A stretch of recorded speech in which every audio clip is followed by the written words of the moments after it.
Ekadashi to all. దీన్నే మనం ముక్కోటి ఏకాదశి అని కూడా అంటాము. Previously I was confused.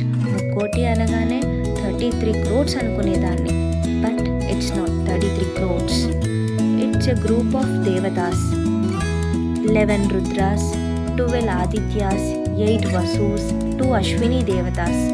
అందరూ దేవతలు కలిసి ఒక్కసారి మహావిష్ణువుని పూజించే ఏకాదశియే ముక్కోటి ఏకాదశి. స్వామివారు వైకుంఠంలో ఉంటారు కాబట్టి వైకుంఠ ఏకాదశి అని కూడా అంటారు. ఈ ఏకాదశి మరొక స్పెషాలిటీ ఉంది. ఇది మేము 30 రోజులు చేసుకునే తిరుప్పావై వ్రతంలో రావడం ఎంతో స్పెషల్ మాకు.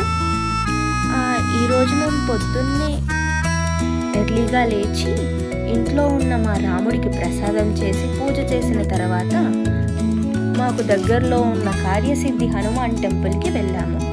Very surprising to see so many people at 5:30 AM.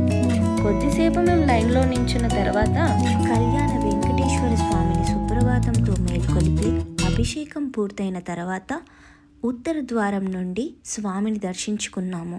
అక్కడే ఉన్న దుర్గాదేవి, హనుమాన్, దత్తాత్రేయ స్వాములను దర్శించుకొని మా తిరుప్పావై వ్రతంలో 15వ రోజు అక్కడే కాసేపు కూర్చొని 15వ పాశ్రం స్వామి ముందు చదివి ఇంటికి బయలుదేరాము.